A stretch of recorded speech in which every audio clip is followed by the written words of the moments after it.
Hello दोस्तों, welcome to my YouTube channel Pariksha Pro. FRSR की series में आज हम डेपुटेशन ऑन फॉरेन सर्विस के बारे में पढ़ेंगे। काफी इंपॉर्टेंट टॉपिक है, काफी सवाल भी पूछे जाते हैं और काफी डाउट भी हम लोगों के दिमाग में रहता है इसके रिगार्डिंग। ठीक है, तो काफी इंटरेस्टिंग टॉपिक है, इसको पूरा देखिएगा और अगर आपको वीडियो अच्छा लगेगा तो वीडियो को लाइक, शेयर और कमेंट भी करें। ठीक है, तो इसको देखते हैं। डेपुटेशन ऑन फॉरेन सर्विस को समझने से पहले हम फैमिली सर्विस और नॉन फैमिली सर्विस को समझने की कोशिश करते हैं। ठीक है, एकदम इसी रिलेशनशिप के कॉन्सेप्ट पे गवर्नमेंट ने वो भी बनाया हुआ है। हम किसी फैमिली में पैदा होते हैं, हमारी फैमिली हमारी परवरिश करके हमें किसी काम के करने लायक बनाती है। अगर हम कोई भी पर्सन जो है अपनी फैमिली में ही सर्विस देता है तो वो जो भी इनकम अर्न करता है वो उसकी फैमिली को ही एक तरीके से इनकम प्राप्त होती है। बदले में फैमिली क्या करती है, हमारा देखभाल करती है, हमारी शादी करती है, हमारी पूरी फैमिली का सारा केयर वगैरह की जिम्मेदारी फैमिली की ही होती है और वो बदले में हमसे कोई कंट्रीब्यूशन भी नहीं मांगती, क्योंकि हम जो सर्विस दे रहे हैं उससे ऑलरेडी जो है कि इनकम फैमिली को ही हो रही है। तो फैमिली हमारा पूरा टेक केयर करती है और हमसे कोई कंट्रीब्यूशन नहीं मांगती। लेकिन मान लीजिए कि वही पर्सन ए जो है वो किसी दूसरी जगह जाकर के काम करे, फैमिली से बाहर, आउट ऑफ द फैमिली, जिसको हम नॉन फैमिली सर्विस अगर करें, तो यहाँ पे क्या होगा कि वो जो काम करेगा उसका उसको पे मिलेगा, लेकिन जो इनकम अर्न करेगा वो नॉन फैमिली सर्विस वाले ऑर्गेनाइजेशन ही, उसको इनकम जो होगा, जो प्रॉफिट होगा वो इनको होगा। अब ये पर्सन जो है, ये जो फैमिली मेंबर, इससे क्या कहेंगे कि भाई अब चूंकि आप इनकम अर्न कर रहे हो कहीं और से आपको मिलेगी, तो आप क्या करो कि हम आपकी देखभाल, आपका शादी वगैरह हर चीज, हर खर्चे, तरह के खर्चे में फैमिली क्या करेगी, इनसे कहेगी कि भाई आप आपको कंट्रीब्यूशन देना पड़ेगा, क्योंकि आप अलग से जो है कि इनकम अर्न कर रहे हो, तो अब आप कंट्रीब्यूट करो, तभी हम आपका देखभाल कर पाएंगे, तभी हम आपकी शादी कर पाएंगे, आपके बच्चों का टेक केयर कर पाएंगे। ठीक है, तो फैमिली और नॉन फैमिली सर्विस में यही होता है, नॉर्मली हर फैमिली में यही होता है कि जब हम अपनी फैमिली में काम करते हैं तो हमसे कोई कंट्रीब्यूशन हमारी फैमिली नहीं मांगती है और हमारी हर जरूरतों को पूरा करती है। लेकिन हम जाके कहीं बाहर काम करते हैं तो फिर भाई चूंकि हम अलग से पे ड्रॉ कर रहे हैं, हमें पेमेंट मिल रहा है, हम इनकम अर्न कर रहे हैं और हमारी सर्विस से जो प्रॉफिट भी हो रहा है वो दूसरी ऑर्गेनाइजेशन को मिल रहा है, दूसरी फैमिली को उसका फायदा हो रहा है। तो फैमिली कहती है भाई अब आपको कंट्रीब्यूट करना पड़ेगा, तब जाकर के हम आपकी सारी जरूरतों को पूरा कर पाए। ठीक इसी रिलेशनशिप पे गवर्नमेंट सर्विस और फॉरेन सर्विस का रिलेशनशिप गवर्नमेंट ने बनाया हुआ है। ठीक है, गवर्नमेंट सर्विस और दूसरे को हम बोलेंगे नॉन गवर्नमेंट सर्विस, या इसी को फॉरेन सर्विस भी बोलते हैं। ठीक है, देखिए गवर्नमेंट क्या करती है कि कोई पर्सन ए है उसको अपॉइंट करती है, अपने यहाँ अपॉइंट करती है, उसको ट्रेनिंग देती है, तमाम चीजें, और ये ए क्या करते हैं, इस गवर्नमेंट सर्विस में अपनी ड्यूटी करते हैं। ड्यूटी माने सर्विस देते हैं, बदले में जो है कि ए को सैलरी देती है, यही जो हमारी गवर्नमेंट है।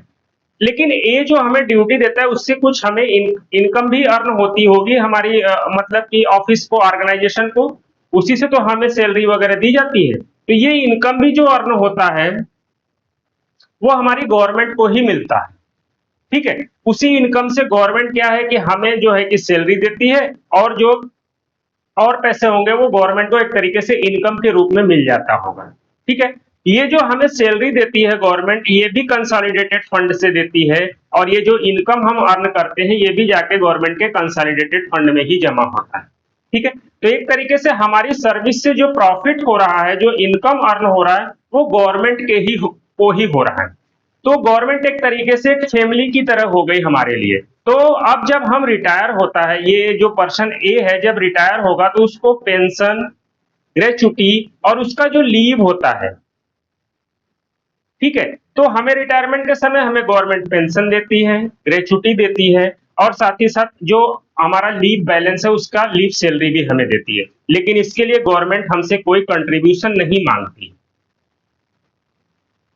ठीक है, कोई कंट्रीब्यूशन हमसे नहीं मांगती और हमें रिटायरमेंट के समय पेंशन, ग्रेचुटी और हमारा जो लीव है उसका लीव इनकेसमेंट दे देती है। लेकिन अगर यही ए जो है गवर्नमेंट की परमिशन से ही अगर किसी नॉन गवर्नमेंट सर्विस या फॉरेन सर्विस में जाकर के ड्यूटी करने लगे, ये यहाँ पे ड्यूटी करेंगे, ठीक है, ड्यूटी के बदले में इनको सैलरी मिलेगी। लेकिन ये ड्यूटी करेंगे, इससे जो इनकम अर्न होगा वो इस फॉरेन ऑर्गेनाइजेशन को होगा, नॉन गवर्नमेंट ऑर्गेनाइजेशन को होगा, गवर्नमेंट को नहीं होगा। ठीक है, जो सर्विस देंगे उससे जाहिर सी बात है कुछ ना कुछ इनकम उस ऑर्गेनाइजेशन को भी अर्न होगा। ये जो जो सैलरी देता है ये नॉन गवर्नमेंट सर्विस या फॉरेन सर्विस का जो ऑर्गेनाइजेशन है, ये कंसोलिडेटेड फंड से नहीं देता है, क्योंकि इसको कंसोलिडेटेड फंड से पैसा नहीं मिलता है, और जो इनकम भी अर्न होती है ये कंसोलिडेटेड फंड में नहीं जमा होती है। ठीक है, ये उस ऑर्गेनाइजेशन का अपना फंड होगा, वो उसमें जमा होता होगा। अब जो है ये गवर्नमेंट एम्प्लॉई जो यहाँ फॉरेन सर्विस में काम कर रहा है, जितने दिन तक इस फॉरेन सर्विस में काम किया, गवर्नमेंट कहती है कि चूंकि अब एक तरीके से गवर्नमेंट के बाहर जाकर के काम किए हो, तो जितने पीरियड तक आपने काम किया है उस पीरियड का अगर आपको पेंशन, ग्रेचुटी या उस पीरियड में जो भी आपने लीव वगैरह अर्न किया है, इसका अगर आपको इनकेशमेंट चाहिए, मतलब इसका जो पेमेंट आपको रिटायरमेंट के समय चाहिए, तो उसके लिए आपको कंट्रीब्यूशन देना पड़ेगा। ठीक है, तो कोई भी गवर्नमेंट एम्प्लॉय जब फॉरेन सर्विस में जाकर के सर्विस देता है तो वो पेंशन कंट्रीब्यूशन भी जमा करता है और लीव सैलरी कंट्रीब्यूशन भी जमा करता है। ठीक है, तो जैसे एक फैमिली और नॉन फैमिली के बीच का रिश्ता है, ठीक उसी तरह गवर्नमेंट सर्विस और फॉरेन सर्विस के बीच का रिश्ता भी गवर्नमेंट ने बनाया हुआ है। ठीक है, कि अगर आप गवर्नमेंट सर्विस में काम कर रहे हो, तो चूंकि आप जो ड्यूटी दे रहे हो उससे जो इनकम अर्न हो रही है वो हमें ही हो रही है, हमें ही प्रॉफिट मिल रहा है, तो हम आपके रिटायरमेंट के समय आपको पेंशन, ग्रेचुटी और लीव इनकेशमेंट देने के लिए आपसे कोई कंट्रीब्यूशन नहीं लेंगे। लेकिन अगर आपने जाकर के फॉरेन सर्विस में ड्यूटी किया, तो जितने ड्यूटी पीरियड तक आपने ड्यूटी किया है, तो वो उस पीरियड के लिए आपको पेंशन कंट्रीब्यूशन भी देना पड़ेगा और लीव सैलरी कंट्रीब्यूशन भी देना पड़ेगा, तभी उस पीरियड का रिटायरमेंट के समय हम आपको पेंशन और ग्रेचुटी और लीव इनकेशमेंट देंगे। अगर आपने कंट्रीब्यूशन नहीं दिया तो नहीं देंगे। ठीक है, तो एकदम यही पिक्चर बनी हुई है गवर्नमेंट सर्विस और फॉरेन सर्विस के बीच में। दो तीन बातें यहीं पे हम देख लेते हैं। पहली बात, कोई भी गवर्नमेंट एम्प्लॉय किसी कोई फॉरेन सर्विस में अगर काम करेगा तो इस जो गवर्नमेंट के परमिशन से ही होगा, बिना गवर्नमेंट के सैंक्शन से नहीं जा सकता। ठीक है, गवर्नमेंट से परमिशन लेकर के ही जाएगा। और दूसरा, फॉरेन सर्विस की डिफिनीशन क्या होगी?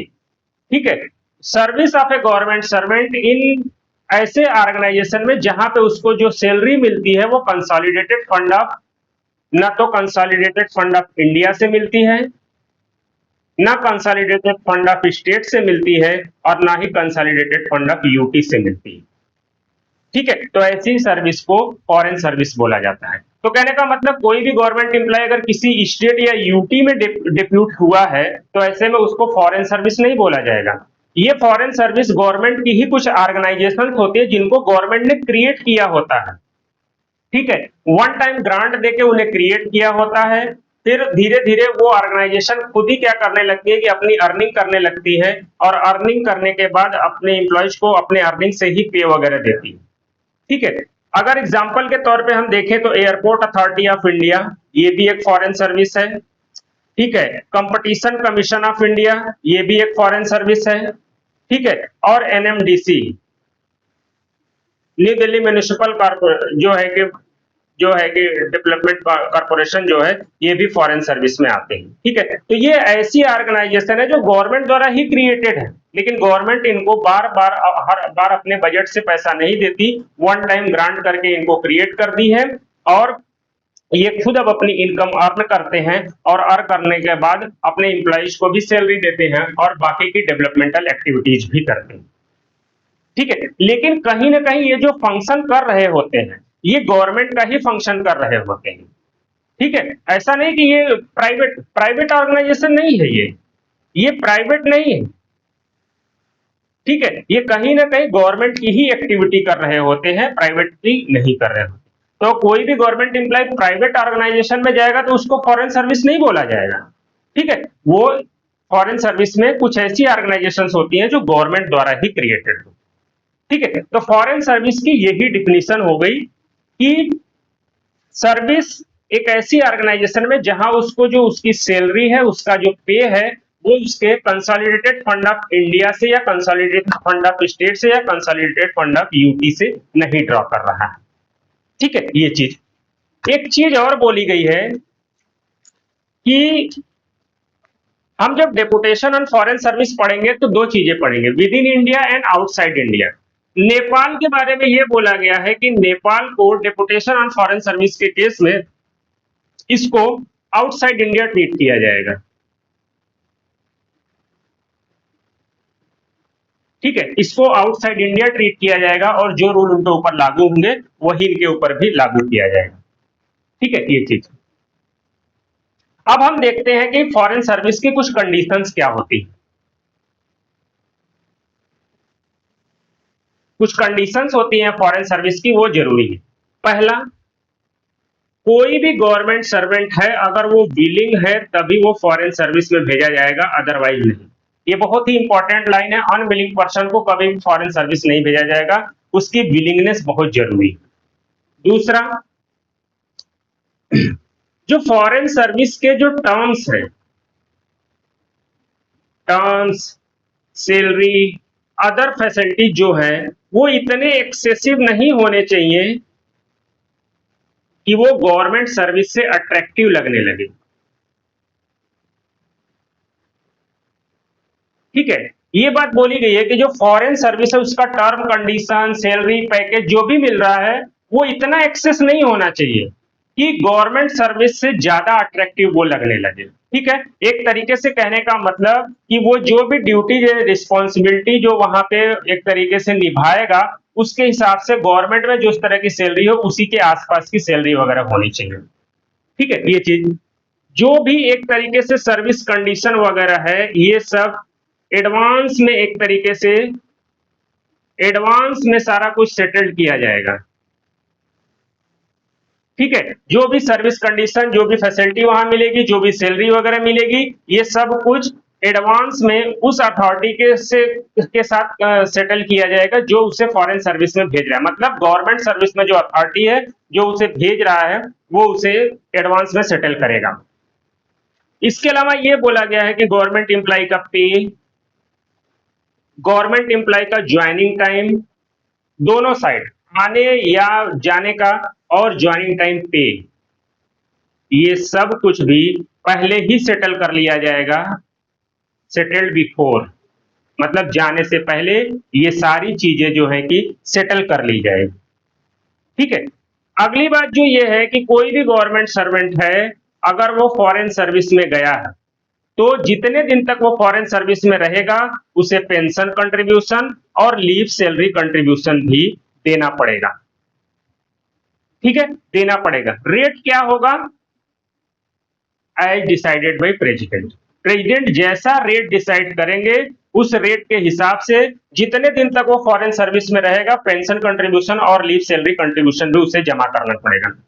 करंट रेट क्या है हम अभी थोड़ा देर में इसको पढ़ लेंगे। ठीक है, ये चीज। एक चीज और जो बोली गई है, ये सारी बातें हो गई। अब ये है कि किस डेट से जो है कि फॉरेन सर्विस एक तरीके से स्टार्ट होता है, कमेंसमेंट ऑफ फॉरेन सर्विस।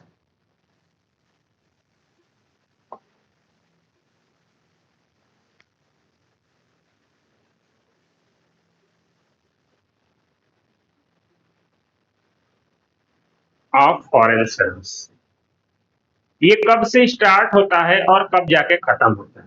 जिस डेट में गवर्नमेंट एम्प्लॉय रिलीव किया जाता है गवर्नमेंट सर्विस से, वहीं से फॉरेन सर्विस स्टार्ट हो जाता है। और कब तक होता है? जब तक कि गवर्नमेंट एम्प्लॉय वापस आके चार्ज न ले ले।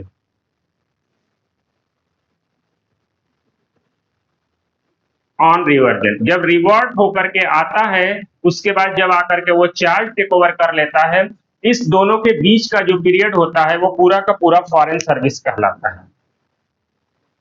ठीक है, ये बात भी ध्यान रखने वाली बात है, छोटी सी बात है, ये चीज पूछी जा सकती है आपसे। अब हम थोड़ा सा देख लेते हैं कि foreign service within India और फॉरेन सर्विस जो आउटसाइड इंडिया है। ठीक है, इसमें थोड़े से प्रोविजन में गवर्नमेंट ने अलग अलग प्रोविजन बनाया हुआ है, तो वो देख लेते हैं कि क्या प्रोविजन है।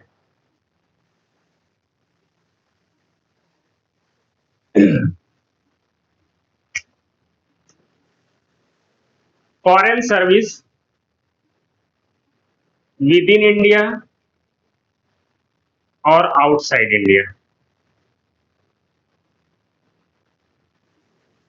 ठीक है, जब कोई भी government employ foreign service within India जाएगा तो उसे pension contribution, leave salary contribution, ये दोनों देना मैंडेटरी। ठीक है, पहली बात ये कि पेंशन कंट्रीब्यूशन और लीव सैलरी कंट्रीब्यूशन देना मैंडेटरी है, इसमें कोई ऑप्शन उसके पास नहीं है कि वो इसको ऑप्ट आउट कर सके। दूसरी बात, वो क्या करेगा कि उस ऑर्गेनाइजेशन से कोई भी सेपरेट पेंशन, ग्रेचुटी या लीव सैलरी जो है कि बिना गवर्नमेंट की सैंक्शन से रिसीव नहीं कर सकता। ठीक है, वो वहां से एक तरीके से कोई सेपरेट पेंशन, ग्रेचुटी या लीव इनकेशमेंट जो है कि वो रिसीव ही नहीं करेगा। Foreign service within India के बारे में ये। फॉरेन सर्विस आउटसाइड इंडिया के लिए गवर्नमेंट ने थोड़ा सा अलग अलग एक तरीके से रूल बनाया हुआ है। इसमें 3 कैटेगरी बनाई गई है। पहला कि अगर उस गवर्नमेंट एम्प्लॉय को डिप्यूट किया गया, कहां, अगर यूएन के किसी ऑफिस में, वर्ल्ड बैंक में, आईएमएफ में, या और भी जो इंटरनेशनल ऑर्गेनाइजेशंस हैं, एशियन डेवलपमेंट बैंक, तमाम जो इस तरह की ऑर्गेनाइजेशन है, अगर वहां पे उसको डिप्यूट किया गया है। ठीक है, तो इसके लिए क्या कंडीशन ये बनाई गई कि 3 कंडीशन बनाई गई कि अगर उसका जो पीरियड है लेस देन 1 ईयर का है अगर। ठीक है, दूसरा बनाया गया कि 1 ईयर से लेकर के लेस देन 3 ईयर तक का अगर पीरियड है,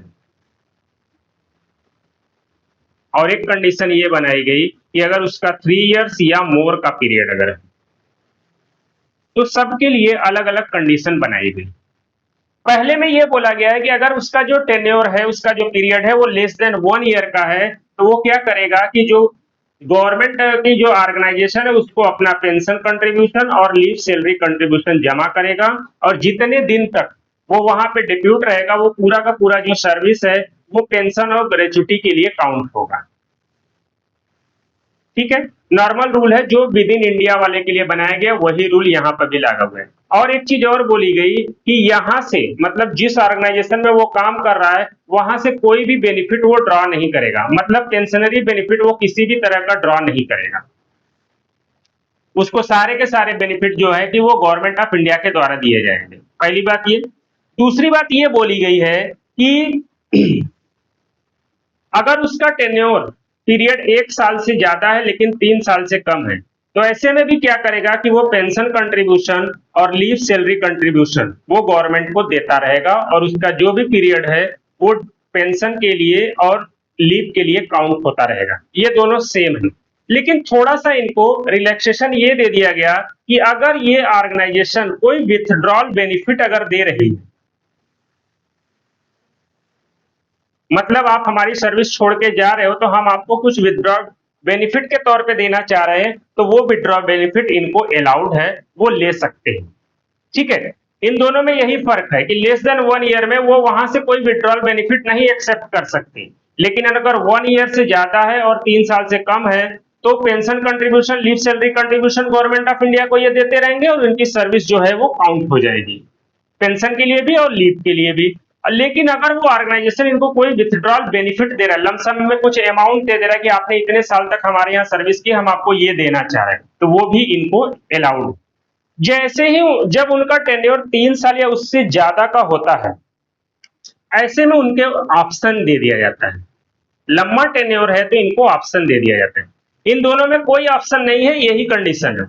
यहाँ पे ऑप्शन ये दिया जाता है कि या तो वो क्या करें, पेंशन कंट्रीब्यूशन और लीव सैलरी कंट्रीब्यूशन गवर्नमेंट को पे करें, और जो है कि अपनी जो सर्विस है उसको काउंट कर लें गवर्नमेंट के लिए, गवर्नमेंट सर्विस के लिए। एक जो नॉर्मल कंडीशन है वो बनाई गई, या दूसरा इनको ऑप्शन दे दिया गया कि वो पेंशन कंट्रीब्यूशन और लीव सैलरी कंट्रीब्यूशन पे ही ना करें, और जो है कि जितने दिन तक इस ऑर्गेनाइजेशन में काम किया उसका क्लेम, मतलब पेंशन ग्रेचुटी का और लीव सैलरी का क्लेम वो उसी फॉरेन ऑर्गेनाइजेशन से कर ले। ठीक है, यही बारीक बारीक सी फर्क है, इसको समझिएगा। लेस देन 1 ईयर है तो pension contribution, leave salary contribution आप जमा करिए, सर्विस पूरी की पूरी काउंट हो जाएगी आपकी पेंशन के लिए भी और लीव के लिए भी, लेकिन कोई विड्रॉल बेनिफिट आप उनसे फॉरेन ऑर्गेनाइजेशन से नहीं एक्सेप्ट कर सकते। 1 साल से ज्यादा है लेकिन लेस देन 3 ईयर है, तो ऐसे केस में ये दोनों चीजें तो है, लेकिन अगर कोई विड्रॉल बेनिफिट वहां से आपको मिल रहा है तो आप उसको एक्सेप्ट कर सकते हो, मना ही नहीं है। लेकिन अगर टेन्योर 3 साल या उससे ज्यादा का हो गया, ठीक है, ऐसे केस में ऑप्शन दे दिया जाता है कि या तो पेंशन कंट्रीब्यूशन और leave salary contribution government of India को जमा करिए और जो भी सर्विस है उसको काउंट करा लीजिए पेंशन और ग्रेच्युटी के लिए, या आप जितने सर्विस दिन तक फॉरेन सर्विस में काम कर रहे हो वहां के सर्विस रूल के हिसाब से पेंशन ग्रेच्युटी लीव इनकैशमेंट वहां ले सकते हो, और गवर्नमेंट ऑफ इंडिया में जितने दिन आपने काम किया है उसकी पेंशन ग्रेच्युटी लीव सब अपने यहां से ले सकते हो।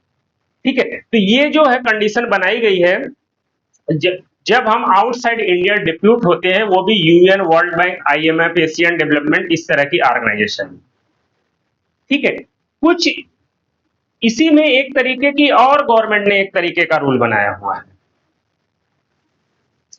गवर्नमेंट ने बोला कि अगर कोई भी गवर्नमेंट सर्वेंट है, ठीक है, अगर उसको डिप्यूट किया गया फॉरेन सर्विस में, लेकिन ये फॉरेन सर्विस में कहां, अगर उसे गवर्नमेंट ऑफ डेवलपिंग कंट्रीज के गवर्नमेंट में ही डिप्यूट कर दिया गया, अगर जो डेवलपिंग कंट्रीज है उसकी गवर्नमेंट में ही डिप्यूट कर दिया गया, एशिया की डेवलपिंग कंट्रीज, अफ्रीका की डेवलपिंग कंट्रीज और लैटिन अमेरिका के डेवलपिंग कंट्रीज। ठीक है, अगर कोई भी गवर्नमेंट एम्प्लॉय है उसको foreign service outside India depute किया गया, लेकिन कहां डिप्यूट किया गया, एशिया, अफ्रीका और लैटिन अमेरिका की जो डेवलपिंग कंट्रीज है उसके गवर्नमेंट में उसको डिप्यूट कर दिया गया। ठीक है, तो ऐसे केस में क्या होता है कि ऐसे गवर्नमेंट एम्प्लॉय के पास ऑप्शन होता है कि वो क्या करें, पेंशन कंट्रीब्यूशन और leave salary contribution government of India को दे और अपनी जो सर्विस है उसको काउंट करा ले। ठीक है, साथ ही साथ उनको ये बोला गया है कि आपको जो है कि एडिशनल वहां पे जो भी जिस गवर्नमेंट में आप काम कर रहे हो अगर वो आपको ग्रेच्युटी दे रहा है उतने पीरियड के लिए, तो आप उस ग्रेच्युटी को भी रिसीव कर सकते हैं। ठीक है, तो जितने पीरियड तक वहां पे उन्होंने काम किया उस पीरियड का अगर ग्रेच्युटी वो देना चाह रहे हैं तो वो भी उनको दिया जा सकता है। ठीक है, ये चीज, तो ये सारी बातें थोड़ी सी थी फॉरेन सर्विस आउटसाइड इंडिया के लिए। अब हम कुछ और छोटी छोटी फैसिलिटी देख लेते हैं कि कोई भी फॉरेन सर्विस में जाता है तो उसको वो चीजें क्या क्या मिलती है और किस रेट पे मिलती है। पहला हम ये देख लेते हैं, पहली जो बात ये बोली गई है कि कोई भी पेंशन कंट्रीब्यूशन या लीव सैलरी कंट्रीब्यूशन जो गवर्नमेंट को पे किया गया है, ठीक है, इस पे फॉरेन सर्विस का कोई भी क्लेम नहीं बनता है। ठीक है, कल को ये चीज उस गवर्नमेंट से ये वापस नहीं मांग सकते। ठीक है, कि कोई भी गवर्नमेंट एम्प्लॉय है अगर वो फॉरेन सर्विस में काम कर रहा है और उसके बदले में उसने पेंशन कंट्रीब्यूशन या leave salary contribution government employ ने या उसके एम्प्लॉयर ने पे किया है, तो बाद में इस पे इस फॉरेन सर्विस का, फॉरेन ऑर्गेनाइजेशन का कोई क्लेम नहीं बनता है। ठीक है, और ये इसका रिफंड नहीं मांग सकते, एकदम साफ साफ बात बोली गई। दूसरी बात ये बोली गई कि जो मेडिकल फैसिलिटी होगी उस गवर्नमेंट एम्प्लॉय को कौन सी मेडिकल फैसिलिटी मिलेगी, फॉरेन सर्विस जो भी मेडिकल फैसिलिटी अपने एम्प्लॉयज को प्रोवाइड कर रहा होगा वही मेडिकल फैसिलिटी वो उस गवर्नमेंट एम्प्लॉय को भी प्रोवाइड करेगा। ठीक है, अगली बात ये बोला गया है कि एचआरए जो है, उस गवर्नमेंट एम्प्लॉय को जो एचआरए मिलेगा वो बोरोइंग अथॉरिटी, मतलब एक तरीके से जो फॉरेन ऑर्गेनाइजेशन है, फॉरेन सर्विस है जहां पे वो गया है, ठीक है, उसके रेट के हिसाब से मिलेगा उसको। वहां पे एचआरए का जो रेट होगा उसके हिसाब से उसको एचआरए दिया जाएगा। एक चीज और बोला गया है कि कोई भी गवर्नमेंट सर्वेंट है अगर वो डिपुटेशन ऑन फॉरेन सर्विस पे गया है, ठीक है, तो भी उसे प्रोफार्मा प्रमोशन का बेनिफिट मिलेगा। यह इसी का दूसरा नाम है नेक्स्ट बेलो रूल। बेलो रूल ठीक है, ये हम सेपरेट टॉपिक में कवर करेंगे, आपको छोटी सी बात केवल यहाँ पे बता देते हैं। मान लीजिए कोई भी गवर्नमेंट सर्वेंट अपने पेरेंट ऑर्गेनाइजेशन में था, वो यहाँ से डेपुटेशन पे गया कहीं पे दूसरे ऑर्गेनाइजेशन में। यहाँ पे जब वो जाता है तो उसके पास ऑप्शन होता है कि या तो वो इस पोस्ट की पे ड्रॉ कर ले, पे प्लस नहीं पे ड्रॉ कर ले, या अपने पेरेंट कैडर की पे ड्रॉ करे और साथ में डेपुटेशन अलाउंस भी ड्रॉ करता है। ये दो ऑप्शन होता है उसके पे के लिए। तो मान लीजिए जिस पे को ये छोड़ के गया था, जाने के बाद उसके कुछ दिन के बाद यहाँ पे क्या है कि उसका प्रमोशन आ गया। ठीक है, यहाँ पे उसका प्रमोशन ड्यू हो गया, डीपीसी हुई, उसको प्रमोशन के लिए फिट कर दिया गया। तो अब क्या प्रमोशन अवेल करने के लिए उसको वापस आना पड़ेगा? अगर नहीं आएगा तो क्या यहाँ पे उसको पे का लॉस होगा? तो इसी को कवर करने के लिए गवर्नमेंट एक स्कीम लेके आई, प्रोफार्मा प्रमोशन या नेक्स्ट बेलो रूल। उसको यहाँ पे डिपार्टमेंट में प्रोफार्मा प्रमोशन दे दिया जाएगा। ठीक है, और अकॉर्डिंगली उसका जो पे है हायर पोस्ट पे पे फिक्स कर दिया जाएगा, और उसी पे के हिसाब से वो अपनी डेपुटेशन पोस्ट पे जो पे ड्रॉ कर रहा है वो भी चेंज हो जाएगा। ठीक है, तो कहने का मतलब वो अपने पेरेंट कैडर की जो हायर पे है वो ड्रॉ करने लगेगा अपनी डेपुटेशन की पोस्ट पे। इसको हम डिटेल में देखेंगे। तो कोई भी गवर्नमेंट एम्प्लॉय अगर फॉरेन सर्विस में गया है तब भी उसे प्रोफार्मा प्रमोशन का जो है कि बेनिफिट भी मिलेगा, वो उससे मना नहीं किया जा सकता। एक चीज और बोली गई कि कोई भी गवर्नमेंट सर्वेंट है, अगर वो फॉरेन सर्विस में जा रहा है तो उसके ऊपर कोई भी रिस्ट्रिक्शन इंपोज की जा सकती है, और वो सारी रिस्ट्रिक्शन जो है उसे फॉलो करने पड़ेंगे। ठीक है, ये चीज भी ध्यान रखने वाली बात है।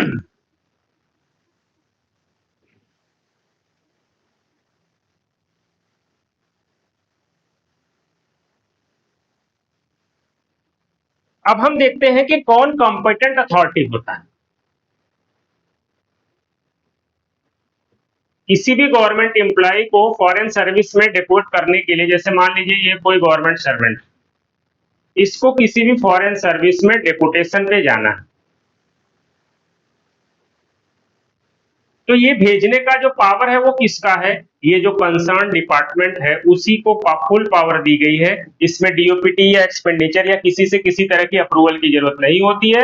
जो कंसर्न डिपार्टमेंट है वो खुद उस गवर्नमेंट एम्प्लॉय को फॉरेन सर्विस में डेपुटेशन पे भेज सकता है। ठीक है, ये चीज ध्यान रखना है। लेकिन दो बातों का ध्यान रखना है, जो बोला गया है कि दो बातों का ध्यान रखना है। पहला, वो जिस फॉरेन सर्विस में जा रहा है, जो ड्यूटी वो परफॉर्म करेगा, वो ड्यूटी किसी भी गवर्नमेंट एम्प्लॉय के द्वारा ही परफॉर्म की जानी चाहिए। ठीक है, ऐसा नहीं कि जिस ड्यूटी के लिए उसे बुलाया जा रहा है उसके लिए कोई प्राइवेट बंदा उस ड्यूटी को परफॉर्म कर सकता है। ठीक है, वो ऐसी ड्यूटी पे उसको भेजा जाएगा जो ड्यूटी किसी भी गवर्नमेंट सर्वेंट के द्वारा या गवर्नमेंट एम्प्लॉय के द्वारा ही परफॉर्म की जानी चाहिए। पहली बात ये बोली गई।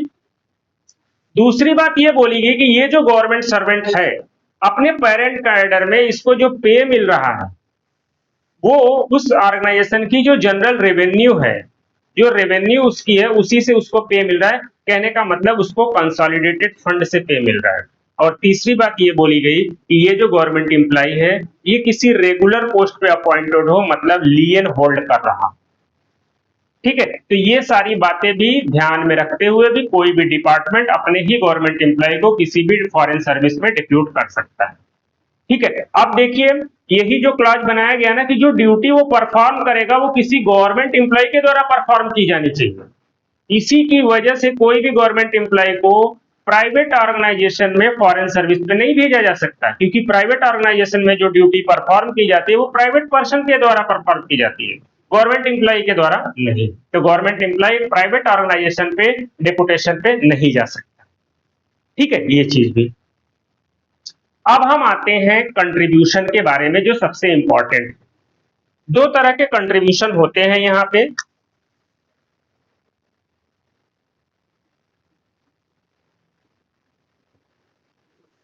ठीक है, एक को बोलते हैं पेंशन कंट्रीब्यूशन और दूसरे को बोलते हैं लीव सैलरी कंट्रीब्यूशन। ठीक है, हम वन बाय वन देखेंगे। सबसे पहले पेंशन कंट्रीब्यूशन को देखते हैं, इसका रेट क्या है, इसका कैलकुलेशन कैसे होता है। पेंशन कंट्रीब्यूशन ठीक है, ये चीज।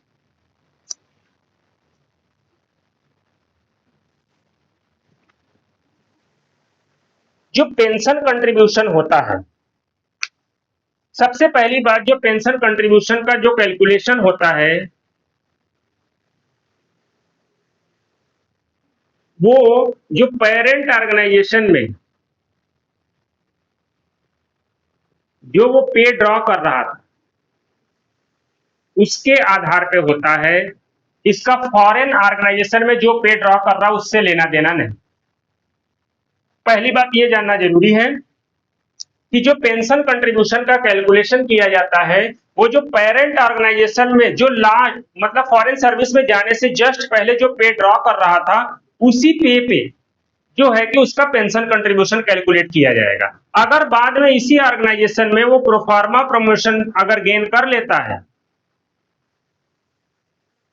तो उसका पे बढ़ जाएगा, तो बढ़े हुए पे ही उसको जो है कि पेंशन कंट्रीब्यूशन कैलकुलेट किया जाएगा। ठीक है, तो ये एक बड़ा फर्क है ये पेंशन जो है कि कंट्रीब्यूशन में, क्योंकि जब हम लीव सैलरी कंट्रीब्यूशन अभी पढ़ने आएंगे तो हम वहां पे देखेंगे कि जो पे वो फॉरेन सर्विस में ड्रॉ कर रहा है उसका कैलकुलेशन उस पर होता है। ठीक है, पहले की पेंशन कंट्रीब्यूशन का जो रेट है वो ओल्ड पेंशन स्कीम वालों के लिए अलग है और न्यू पेंशन स्कीम वालों के लिए अलग। ठीक है, ओल्ड पेंशन स्कीम वालों का जो हम रेट देखें तो गवर्नमेंट ने क्या किया, 1/1/16 से लेकर के 31 मार्च 19 तक अलग रेट था। ये कितना था? 14% ऑफ बेसिक पे प्लस डीए। बेसिक पे प्लस डीए। ठीक है, जो वो अपने मतलब कि पेरेंट कैडर में जो बेसिक पे ड्रॉ कर रहा था और टाइम टू टाइम जो डीए होगा वो दोनों मिला करके उसका 14% जो है कि पेंशन कंट्रीब्यूशन के तौर पे हर महीने जो है कि फॉरेन सर्विस के द्वारा जो है कि गवर्नमेंट ऑर्गेनाइजेशन को भेजना पड़ेगा। लेकिन 1/4/2019 से आगे के लिए गवर्नमेंट ने क्या किया कि इसको बढ़ा करके 18% कर दिया। 18% ऑफ बेसिक पे प्लस डीए। ठीक है, बेसिक पे माने पे ड्रॉन इन पेरेंट ऑर्गेनाइजेशन। ठीक है, और टाइम टू टाइम जो डीए का रेट है वो दोनों मिला करके जो है कि क्या करते हैं उसका परसेंटेज निकालते हैं। तो करेंट डेट में जो है कि 18% है पेंशन कंट्रीब्यूशन का रेट। ठीक है, ये चीज। लेकिन एनपीएस के लिए गवर्नमेंट ने अलग रूल बनाया। एनपीएस के लिए भी 1/1/16 से 31/3/2019 तक जो रेट था वो था 24% ऑफ बेसिक पे प्लस डीए। ठीक है, 24% में क्या था? 10% इंप्लॉय का कंट्रीब्यूशन, 10% इंप्लॉयर का कंट्रीब्यूशन। यहां गवर्नमेंट सर्विस में थे तो वो कंट्रीब्यूशन गवर्नमेंट पे कर रही थी। अब इंप्लॉयर बदल गया, अब फॉरेन सर्विस है तो गवर्नमेंट कंट्रीब्यूशन पे करने की जिम्मेदारी फॉरेन ऑर्गेनाइजेशन की। और जो 4% था वो ग्रेचुटी के लिए लिया जा रहा था। ठीक है, ये सब मिलाकर के 24% हो जाता है। हम जब गवर्नमेंट सर्विस में रहते हैं हम 10% कंट्रीब्यूट करते हैं, 10% गवर्नमेंट कंट्रीब्यूट करती है और ग्रेचुटी के लिए हमसे कोई कंट्रीब्यूशन नहीं लिया जाता। लेकिन जैसे ही हम फॉरेन सर्विस में गए हमारा 10% का कंट्रीब्यूशन तो रहेगा ही रहेगा। 10% इंप्लॉयर देगा जो गवर्नमेंट देती थी और 4% जो है कि ग्रेचुटी के लिए उनको देना पड़ेगा, तो टोटल 24% था। लेकिन 1 अप्रैल 2019 से गवर्नमेंट ने अपना कंट्रीब्यूशन बढ़ा दिया, 14% कर दिया, तो ये भी बढ़कर के 28% हो गया।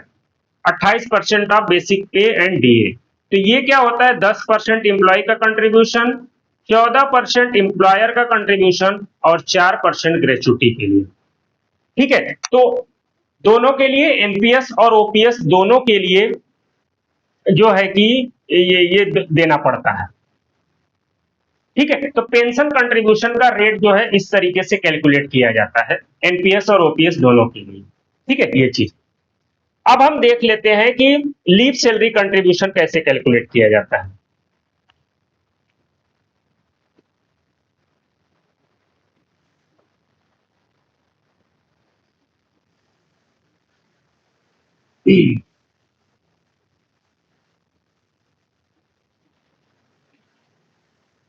Leave salary contribution. ठीक है, जैसा कि मैंने बोला कि जो पेंशन कंट्रीब्यूशन का जो कैलकुलेशन होता था वो पेरेंट ऑर्गेनाइजेशन की पे के परसेंटेज के आधार पर होता था, लेकिन लीव सैलरी में जो कैलकुलेशन होता है वो जो पे ड्रॉ कर रहा है in foreign organisation, foreign service में जो वो पे ड्रॉ कर रहा है उसके आधार पे लीव सैलरी का कंट्रीब्यूशन किया जाता है। ठीक है, ये चीज, इसका जो रेट होता है वो होता है 11% ऑफ बेसिक पे।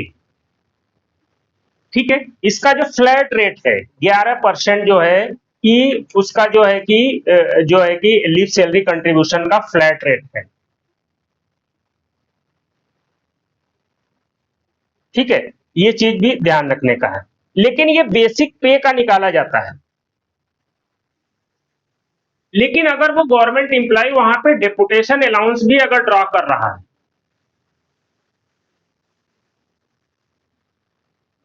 अगर वो डेपुटेशन अलाउंस ड्रॉ कर रहा है तो ऐसे केस में क्या होता है कि उसका जो 11% निकाला जाएगा ऑफ बेसिक पे प्लस डेपुटेशन अलाउंस। ठीक है, मंथली बेसिस पे ये कैलकुलेट किया जाएगा, उस महीने का बेसिक पे और उसका डेपुटेशन अलाउंस ले करके जो है कि उसको जो है कि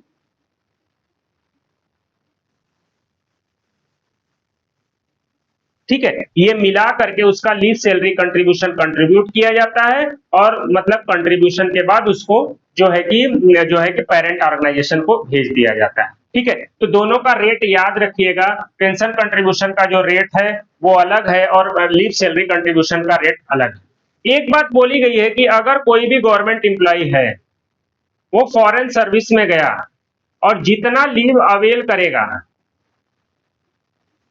लीव अगर अवेल कर रहा है तो इस पीरियड का वो लीव सैलरी कंट्रीब्यूशन उसे नहीं जमा करना पड़ेगा। इसको किस तरह देखें, इसको इस तरह देखिए, कोई भी गवर्नमेंट सर्वेंट है, हम गवर्नमेंट हमें क्या करती है 15 ईएल और 10 एचपीएल हमें देती है हर 6 महीने में। अगर हम इस ईएल को अभी अवेल कर लेंगे, ठीक है, उस 6 महीने में अगर हम 15 ईएल को अवेल कर लें तो गवर्नमेंट क्या करती है, हमें अभी लीव सैलरी दे देती है। ठीक है, लीव सैलरी मिल गई तो ये जो ईएल एक्यूमुलेट होकर के हमारे रिटायरमेंट के लिए तो बचा ही नहीं, मतलब इस लीव का लीव इन्वेस्टमेंट तो हमें रिटायरमेंट के समय नहीं मिल पाएगा। ये तो तभी मिलेगा ना जब हम इसको अवेल नहीं करेंगे। अवेल नहीं करते रहते तो यही एक्यूमुलेट हो के 300 जाके ईएल बन जाता है और इसका हमें रिटायरमेंट के समय जो है कि इन्वेस्टमेंट मिल जाता है। तो अगर हम इस पीरियड में 15 ईएल हमें मिला, हम 15 का 15 अवेल कर गए, तो गवर्नमेंट हमें क्या करेगी, सर्विस में रहते हुए भी हमें क्या करेगी, लीव सैलरी दे देगी। तो क्या बाद में उसे उस पर लीव इन्वेस्टमेंट देने की जरूरत पड़ेगी? नहीं पड़ेगी। एक लीव पे एक ही बार लीव मतलब कि लीव सैलरी मिलती है। अगर आपने लीव अवेल कर लिया तो उसी समय लीव सैलरी मिल जाएगी, नहीं अवेल किया एक्यूमुलेट होकर के रिटायरमेंट के समय मिल जाएगी। अब अगर कोई भी गवर्नमेंट एम्प्लॉय है फॉरेन सर्विस में गया, उसको वहां 15 दिन की ईएल मिली और वो पूरे के पूरे को अवेल कर गया, अगर जब अवेल कर गया तो ये 15 दिन तो रिटायरमेंट के लिए बचा ही नहीं, तो फिर ये किस बात का लीव सैलरी कंट्रीब्यूशन देगा?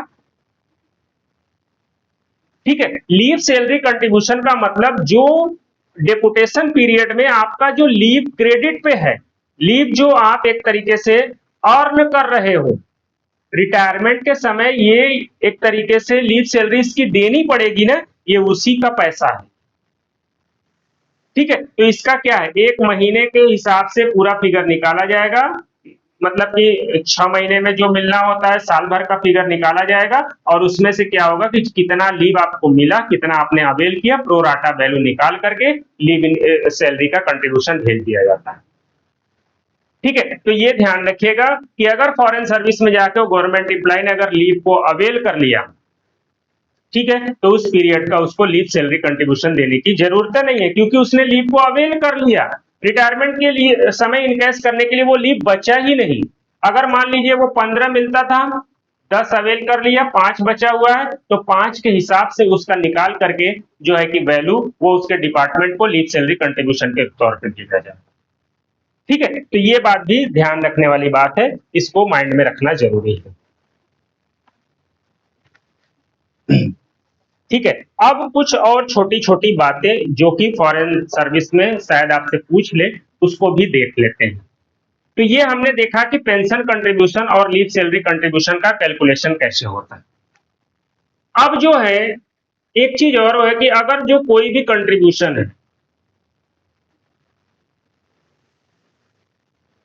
चाहे वो पेंशन कंट्रीब्यूशन हो या लीव सैलरी कंट्रीब्यूशन, इसको रिमिट करने की जो पावर है, मतलब गवर्नमेंट इसको चाहती है कि चलो हम वेव कर देते हैं, ये किसके पास है? सेंट्रल गवर्नमेंट के पास, मतलब प्रेसिडेंट के पास। प्रेसिडेंट चाहे तो किस सर्टेन केसेज में पेंशन कंट्रीब्यूशन या लीव सैलरी कंट्रीब्यूशन को रिमिट भी कर सकता है, मतलब वेव भी कर सकता है।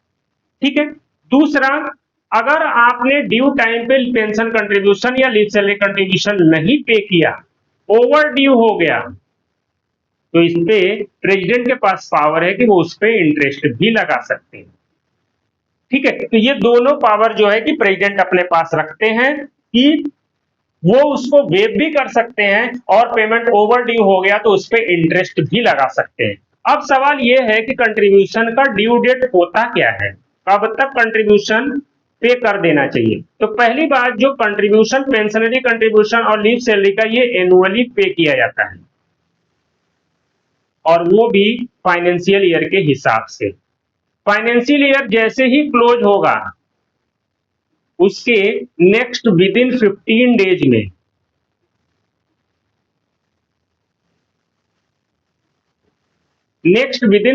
डेज में जो पेंशन कंट्रीब्यूशन और लीव सैलरी कंट्रीब्यूशन, ये डिडक्ट करके गवर्नमेंट को पास क्रेडिट करने को भेज दिया जाएगा। अगर वो 15 दिन से ज्यादा का टाइम लग गया और अभी भी कंट्रीब्यूशन नहीं आया, तो 15 दिन के बाद का ड्यूरेशन से लेकर के जिस डेट में गवर्नमेंट को पेमेंट आया, उस पे इंटरेस्ट लगता है। ठीक है, डिलेड पेमेंट पे इंटरेस्ट लगता है, और इंटरेस्ट का जो रेट है बड़ा इंटरेस्टिंग है। गवर्नमेंट ने जो रेट बनाया हुआ है, 2 पैसा पर डे पर 100 रुपीज के हिसाब से इंटरेस्ट का कैलकुलेशन किया जाएगा। ठीक है, तो ये बड़ा इंपॉर्टेंट है कि जो कंट्रीब्यूशन होता है उसके पेमेंट की फ्रीक्वेंसी क्या है? एनुअल फ्रीक्वेंसी है।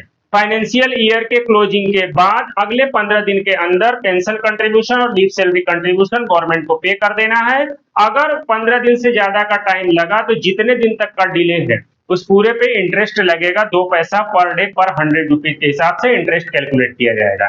मान लीजिए इन बिटवीन अगर गवर्नमेंट एम्प्लॉय का फॉरेन सर्विस का टेन्योर ही खत्म हो गया, टेन्योर अगर खत्म हो गया, तो जब उसका टेन्योर खत्म हुआ, नेक्स्ट 15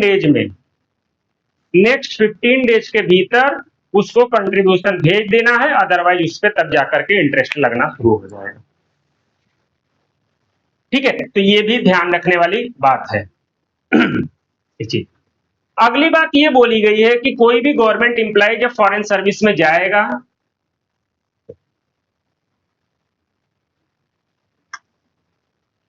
कोई भी गवर्नमेंट एम्प्लॉय है अगर उसको फॉरेन सर्विस में भेजा जा रहा है, तो एडवांस में इस गवर्नमेंट एम्प्लॉय यहाँ पे पे क्या ड्रॉ करेगा, दोनों साइड का ज्वाइनिंग टाइम कितना मिलेगा और ज्वाइनिंग टाइम पे, ये सब एडवांस में ही सेटल किया जाएगा कि क्या मिलेगा।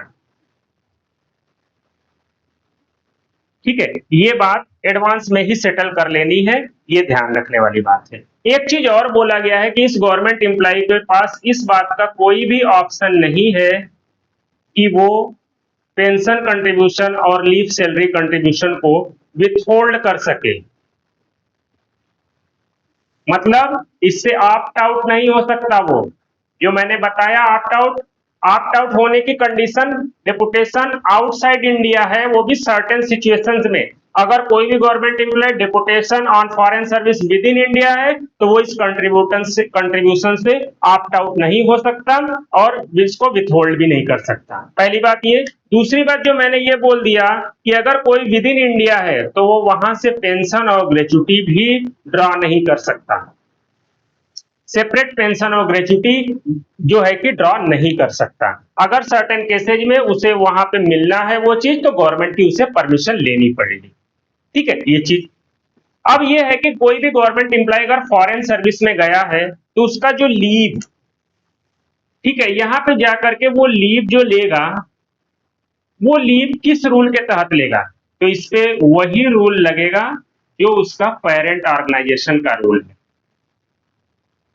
पेरेंट ऑर्गेनाइजेशन के लीव रूल के हिसाब से ही उसे लीव क्रेडिट भी की जाएगी और उसे लीव सैंक्शन भी की जाएगी। लेकिन इस लीव पे जो लीव सैलरी देने की जिम्मेदारी होगी वो उस फॉरेन सर्विस की होगी।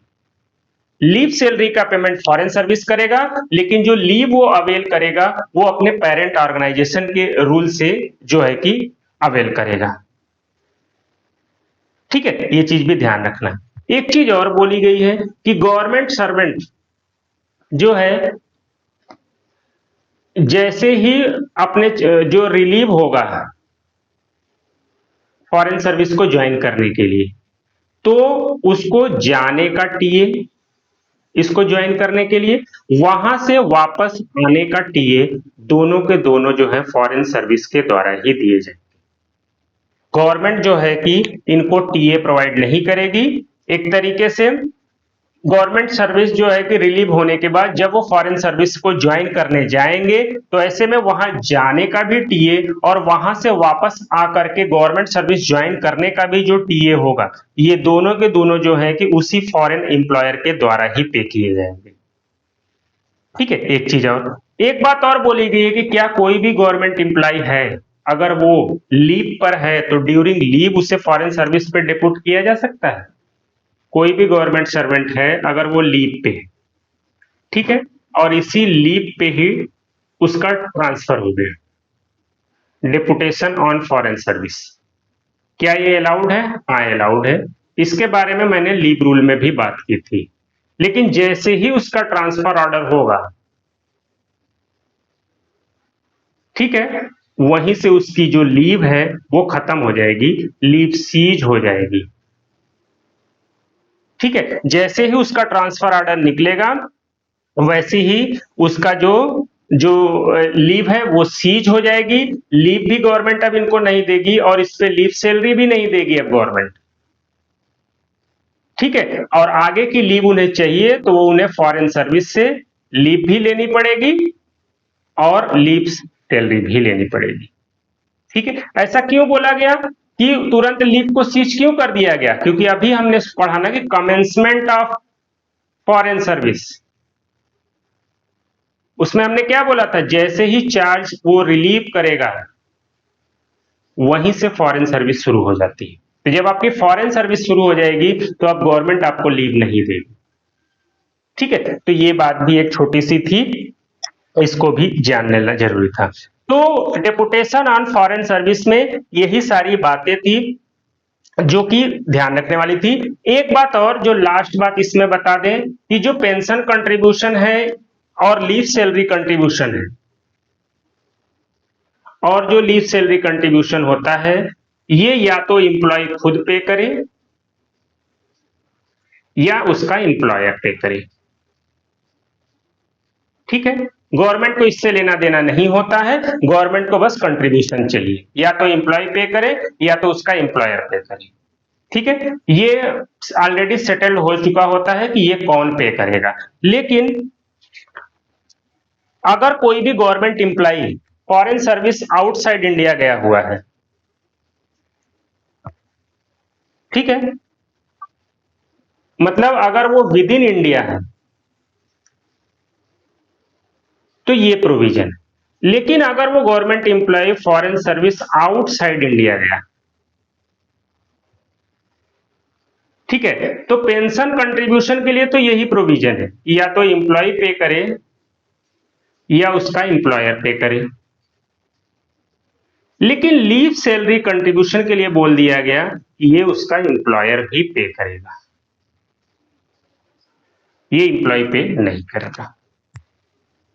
ठीक है, तो ये सारी बातें हैं foreign service, deputation on foreign service में यही सारी बातें थी, इससे ज्यादा कुछ नहीं है और इससे ज्यादा कभी सवाल में कुछ पूछा भी नहीं जाएगा। ठीक है, तो एक अच्छे से इसको पढ़ लीजिएगा, बहुत सारी छोटी छोटी बातें हैं, समझ जाएंगे तो कोई खास आपको दिक्कत नहीं होने वाली। ठीक है, तो आज की क्लास में बस इतना ही करते हैं। अगली क्लास में हम एफआरएसआर का नया टॉपिक न्यू पेंशन सिस्टम पढ़ेंगे। ओके।